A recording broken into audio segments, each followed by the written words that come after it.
네, 오늘은 교회를 새롭게 한 정교 개혁자들의 정신을 기념하는 정교 개혁 주일입니다. 1517년 10월 31일 마르틴 루터는 비텐베르크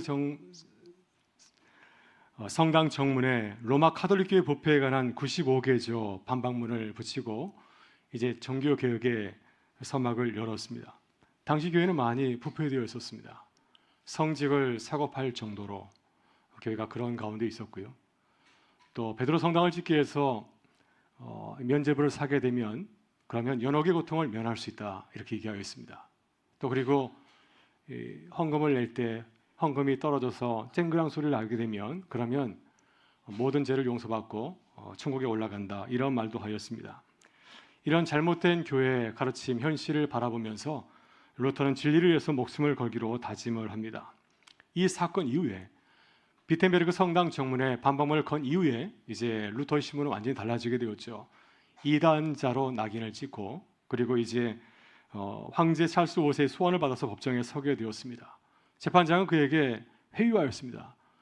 내가 예쳤던 모든 입장을 내려놓으라 하였지만은 그때 루터는 이렇게 외쳤습니다. 나는 교황이나 의회 앞에서도 내 신앙을 버릴 수 없습니다. 그들의 주장은 분명 잘못되었고 모순이 있습니다. 난 하나님 말씀을 의지하고 확신함으로 결코 내 입장을 처리하지 않을 것입니다. 내게 다른 길은 없습니다. 하나님이여 나를 도우소서. 아멘. 이렇게 자신의 입장을 밝혔습니다. 1521년 이제 루터가 의회에 출두하게 되었을 때 그때 친구들은 그를 만류하였습니다. 위험하니 가지 마라. 그렇지만 루터는 내가 가겠다 하면서 하나님에 대한 그 자신의 신앙을 고백하고 또 우리는 많은 친구들을 갖다 동료하게 해서 이렇게 고백하였습니다. 내 주는 강한 성이요 방패와 병기 되시니 큰 환난에서 우리를 구하시리로다. 이 고백은 정교개혁주일에 함께 부르는 찬송가 585자입니다. 루터는 시편 46편 1절에 의지하여서 이 찬송가를 지었습니다. 하나님은 우리의 피난처이시니 힘이시니 환난 중에 만날 큰 도움이시라. 이렇게 루터는 비텐베르크 성당 정문에 반박문을 게시한 이후에 이제 정교 개혁자의 길을 걸었습니다. 교황은 그를 위단자로 몰아세우고 죽음으로 이어가였지만은 루터는 진리를 위한 길이었기 때문에 목숨을 걸고 걸어갔기 때문에 이 정교 개혁의 귀한 일을 시작하고 이룰 수 있었습니다. 오늘 함께 나눌 말씀은 사도행전 21장인데 지금 사도 바울도 이제 예루살렘을 향해서 걸어가고 있습니다. 3차에 걸친 선교여행을 다 마치고 예루살렘을 바라보면서 걸어가고 있습니다. 이 여정은 루터가 만났던 어려움처럼 마찬가지로 바울에게도 무척 힘들고 어려운 여정이었고요.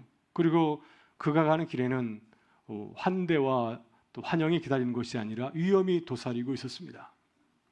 여러분, 사도 바울이 예루살렘에 올라가려고 한 이유는 아주 분명합니다. 바울은 이방인 교회 대표들과 함께 이방인 선교의 결과를 이제 예루살렘 교회 올라가서 보고하고 그리고 이방인 교회가 예루살렘 교회에서 준비한 헌금도 드릴 계획을 하고 있습니다. 이러한 과정을 통해서 이러한 만남을 통해서 예루살렘 교회와 이방인 교회가 하나 되는 것, 연합을 공고하는 것이 굉장히 그가 바라는 것이었고 그리고 또한 예루살렘 신자들이 이방인 신자들을 반갑게 맞이하는 모습, 그 모습을 보고자 하였습니다. 일찍이 예루살렘 사도회의는 사도행전 25장에 나오는 예루살렘 사도회의는 매우 중요한 결정을 하였습니다. 이방인 신자들에게는 율법과 할례를 요구하지 않는다. 이런 결정을 내렸지만 현실적으로는 아직까지 그것이 잘 이루어지지 못하였습니다.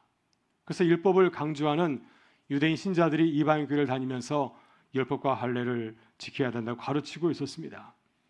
이에 바울은 예루살렘 교회를 방문하여서 이런 잘못된 관행을 보게 하고 이것을 시정하기를 원하였습니다. 이를 위해서 바울은 모든 일정을 이제 맞추어서 예루살렘을 바라보면서 걸어가고 있습니다.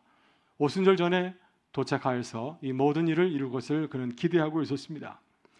하지만 바울이 계획한 예루살렘 방문은 매우 위험한 여정이었죠.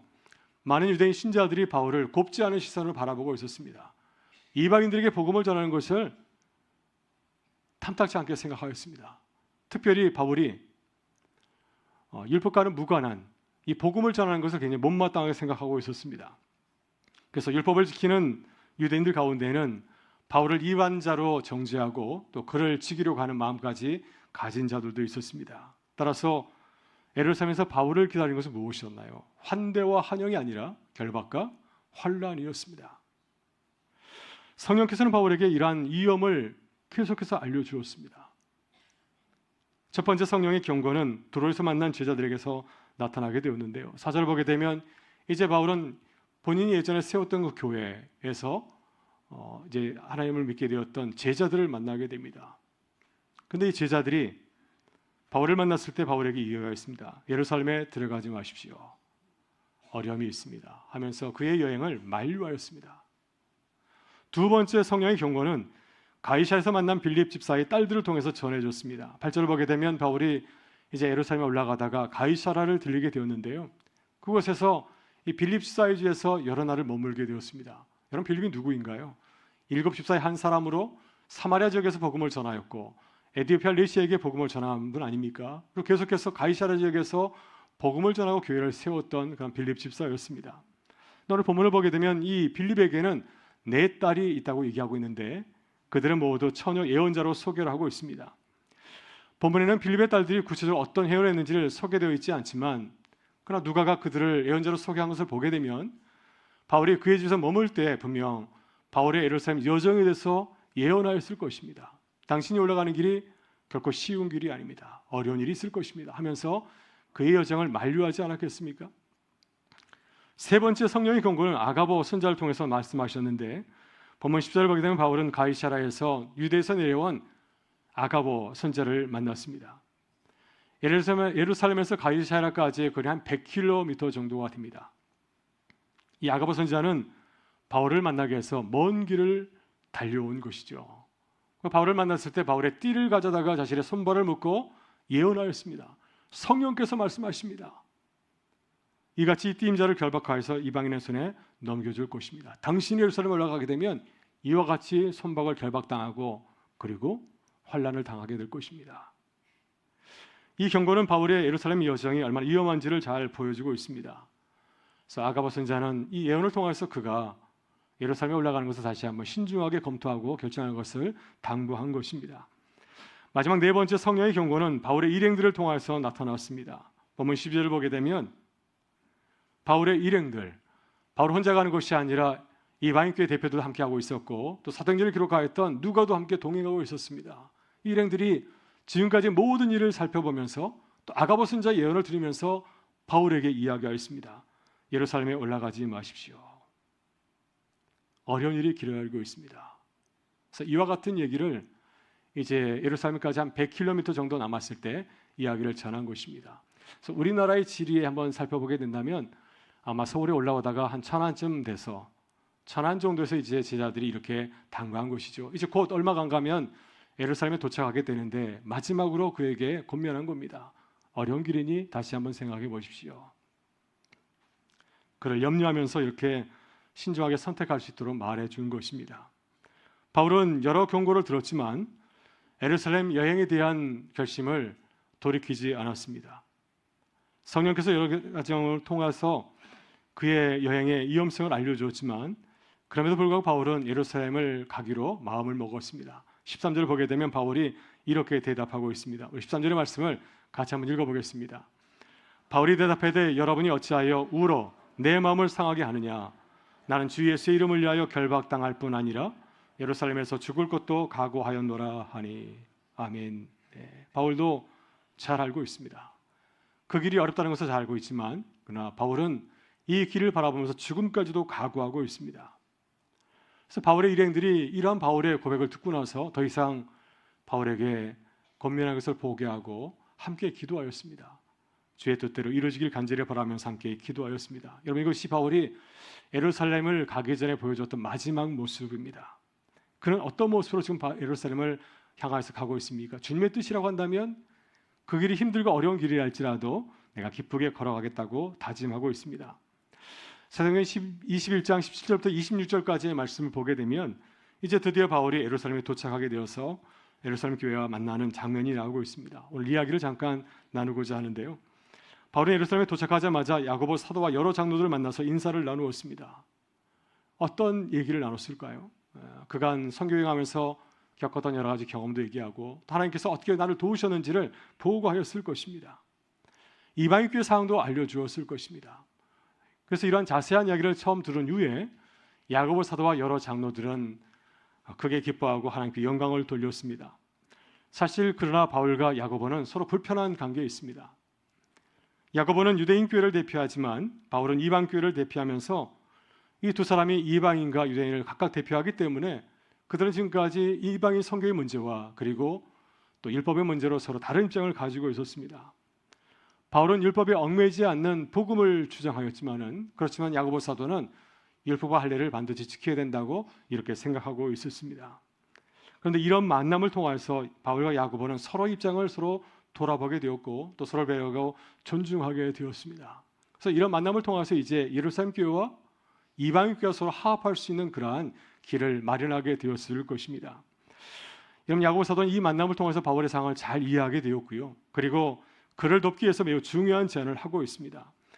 20절과 21절을 보게 되면 야고보 사도는 지금 예루살렘의 상황을 잘 알려주었습니다. 지금 이곳에는 율법을 꼭 지켜야 된다는 유대인 신자가 많다는 사실을 알려주었습니다. 그리고 그들이 바울에 대해서 오해하고 있다고.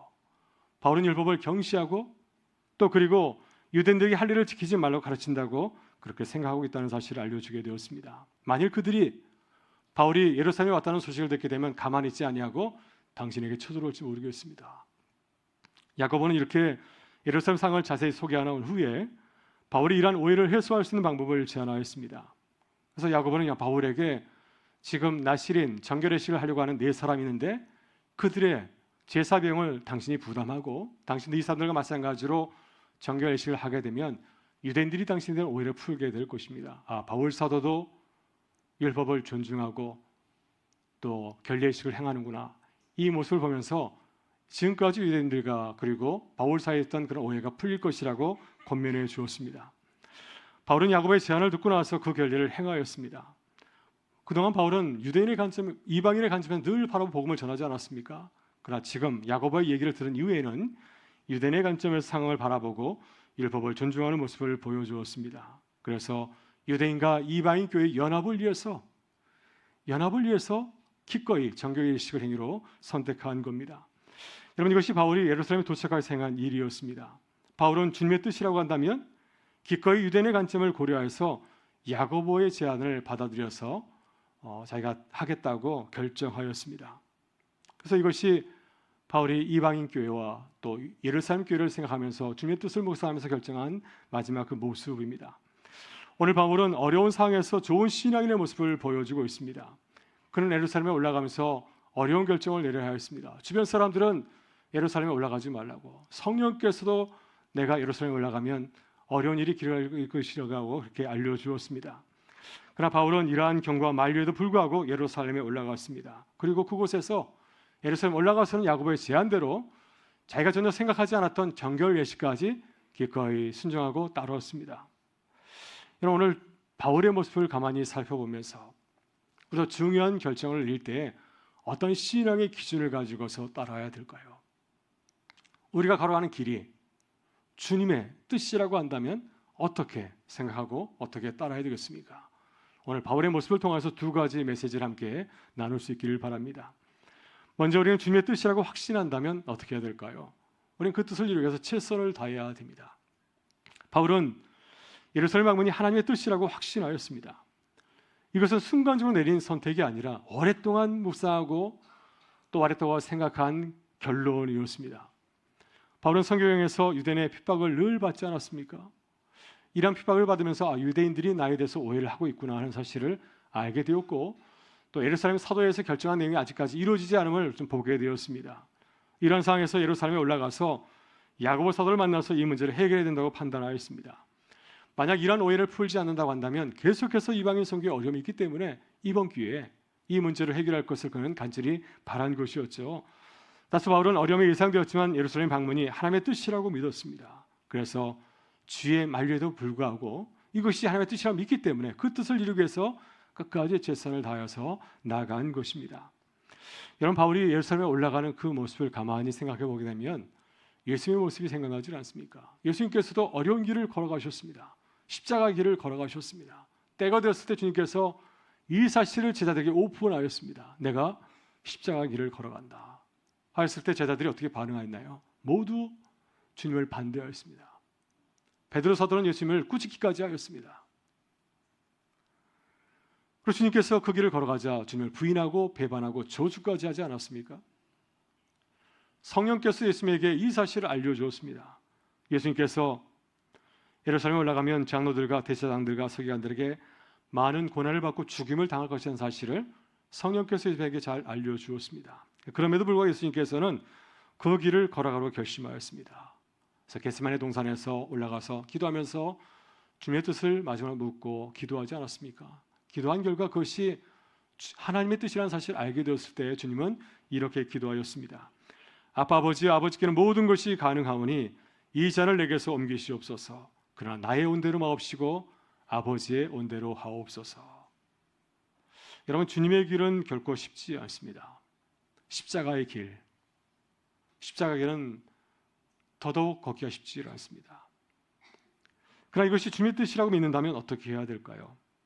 이것이 우리의 길이라고 한다면, 우리가 원치 않는 어려운 길이라 할지라도 이것이 주님의 뜻이라고 한다면 어떻게 해야 되겠습니까? 우리는 주님처럼 그 길을 걸어가야 됩니다. 고난이 따르더라도 주님의 뜻을 따르기 위해서 결단하고 기도하며 또 나아가야 될 줄 믿습니다. 이것이 주님께서 우리에게 가르쳐 주신 제자의 길이기 때문이죠. 여러분, 구약 성서를 보게 되면 이 길을 걸어간 많은 신앙의 선배들이 있습니다. 그 중에 한 사람인 에스더도 주님의 뜻을 따르기 위해서 어려운 결정을 내려야 했습니다. 일국의 왕비였지만 힘이 없는 여인이었습니다. 만일 왕의 허락이 없이 왕 앞에 나간다면 죽임을 당할 수도 있습니다. 그 이전 왕비 와스티가 왕의 명령을 따르지 않았다가 죽임을 당하지 않았습니까? 그래서 에스더가 왕 앞에 나가는 그 길은 십자가의 길이었습니다. 그러나 에스더는 어떻게 하였나요? 그녀는 왕 앞에 나아갔습니다. 그 길이 어려운 길이고 십자가의 길이지만 왕 앞에 나아갔습니다. 왜? 이 길이 주님의 뜻이라고 믿었기 때문이죠. 내 민족을 구하기 위해서는 왕 앞에 나가서 하만의 무서운 음모를 고해야 하였기 때문이었습니다. 그래서 에스더는 내가 죽으면 죽으리다, 죽음을 각오하고 그 길을 갔기 때문에 민족을 구하는 하나님의 뜻을 이룰 수가 있었습니다. 여러분, 우리도 그렇습니다. 주님의 뜻이라고 확신한다면 우리 믿음으로 나가서 최선을 다해야 될 줄 믿습니다. 모든 상황이 불리하고 부족하더라도 하나님께서 우리와 함께 하시지, 하나님께서 이 모든 것을 통하여서 합력해서 선을 이룰 것이라, 이 믿음을 가지고서 또 걸어가는 주님의 백성 되실 수 있기를 주의 이름으로 축원합니다. 다음, 우리는 주님의 뜻이라고 확신한다면 어떻게 해야 될까요? 자신을 내려놓을 줄 알아야 됩니다. 바울은 예루살렘에 도착해서 야고보 사도를 만났습니다. 바울이 이 복음의 사도, 이방인을 대표하는 사도라고 한다면 야고보 사도는 율법을 대표하는 유대인 신자를 대표하는 사도입니다. 근데 야고보는 바울에게 예상하지 못한 제안을 하였습니다. 유대인과의 오해를 해소하기 위해서 유대인처럼 율법의 요구를 따라서 결례의식을 행하라고 하는 것이었습니다. 만일 바울이 이것을 행하게 되면 어떻게 보일까요? 많은 사람들에게 바울이 여호와에게 복종한 것처럼, 바울이 복음을 버리고 율법을 따라한 것처럼 보일 수 있지 않겠습니까?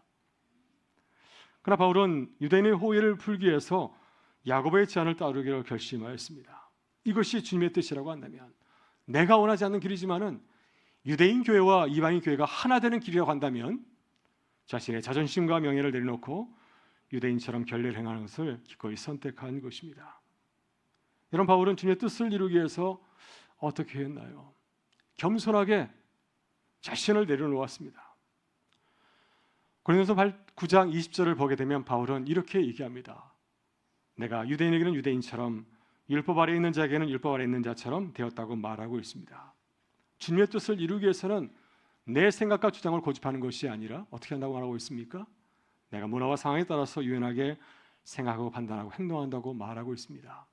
그래서 우리가 다시 한번 이 고린도전서 9장 20절과 21절 말씀을 같이 한번 읽어보겠습니다.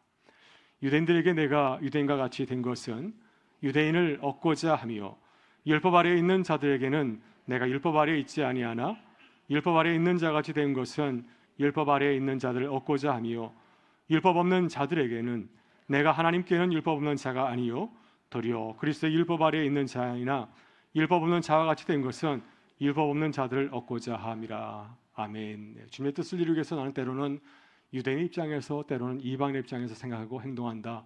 이 말씀을 전하고 있습니다. 여러분, 정교역자 루터도 그리스도인의 자유라고 하는 그의 저서에서 비슷한 말씀을 하고 있습니다. 루터가 이렇게 얘기하였습니다. 그리스도인들은 모든 것으로부터 자유한 자유인이다. 그러나 사랑 때문에 그리스도인은 모든 사람의 종이 될 수 있는 자유인이다. 그래서 우리는 자유인입니다. 때로는 유대인들 위해서, 때로는 이방인들 위해서 우리가 주의 뜻을 따르는 그런 자유인이라고 말을 하고 있습니다. 그러나 안타깝게도 우리 사회는 어떤가요? 이런 자유인의 모습이 보이질 않습니다. 우리 사회는 나와 생각이 다른 사람은 원수로 간주하고 공격하는 경향이 점점 심해져 가고 있지 않습니까? 그러나 바울은 유대인을 위해서라면 내가 유대인처럼 생각하고 말하고 행동하고 말하고 있고, 이방인을 위해서라면 이방인처럼 생각하고 말하고 그들을 배회한다고 말씀하고 있습니다. 예수님께서 그렇게 하셨습니다. 예수님께서 우리에게 어떻게 다가오셨습니까? 그분은 물처럼 우리를 바라보시고 행동하셨습니다. 사랑의 눈으로 바라보셨습니다. 각 사람의 상황과 필요를 이해하고 그에 맞춰 다가오셨습니다. 예수님께서 하나님의 아들, 높으신 분이었지만 자신의 힘이나 권위를 과시하지 아니하고 사랑으로 대하셨습니다. 여러분, 산상수훈을 보게 되면 예수님께서 놀라운 말씀하지 않습니까? 십계명의 말씀을 전하면서 살인하지 말라 말씀을 전하셨는데, 이 말씀을 전하면서 제자들에게 어떻게 당부하셨습니까? 아주 작은 행동이라 할지라도 상대의 마음을 다치게 하였다 한다면 그것도 살인이라. 이렇게 주님은 하나님의 아들이시지만은 하나님의 뜻이라고 한다면 기꺼이 자신을 내려놓을 수 있는 그런 분이셨습니다. 여러분, 십자가는 자신을 기꺼이 내려놓았던, 자신의 뜻을 하나님을 위해서 기꺼이 내려놨던 예수님의 모습을 우리에게 보여주고 있습니다. 여러분, 우리도 주님의 뜻이라고 한다면 나를 내려놓을 수 있는 그런 주님의 사람이 될 수 있기를 간절히 소망합니다. 오늘은 정교개혁주일이죠. 507년 전에 정교개혁의 역사가 시작이 되었습니다. 오늘 우리의 삶의 자리에서 어떻게 이 정교개혁의 자세를 가지고 개혁하는 삶을 살아갈 수 있을까요? 오늘 보면서 바울은 주님의 뜻을 먼저 생각하고 자신을 내려놓았습니다. 우리가 주님의 뜻이라고 한다면, 주님을 높이고 나를 내려놓을 때 나를 고집하는 것이 아니라 주님의 뜻이라고 한다면, 정말 이것이 주님의 뜻이라고 한다면, 주님을 높이고 나를 내려놓아 한다면 우리 가정, 우리 교회, 우리 일터에서 주님이 바라시는 그 길을 걸어갈 수 있을 줄 믿습니다. 주님의 뜻이라고 한다면 기쁘게 나를 내려놓고 주님을 따르는 그 은혜가 우리 모두에게 함께할 수 있기를 주의 이름으로 축원합니다.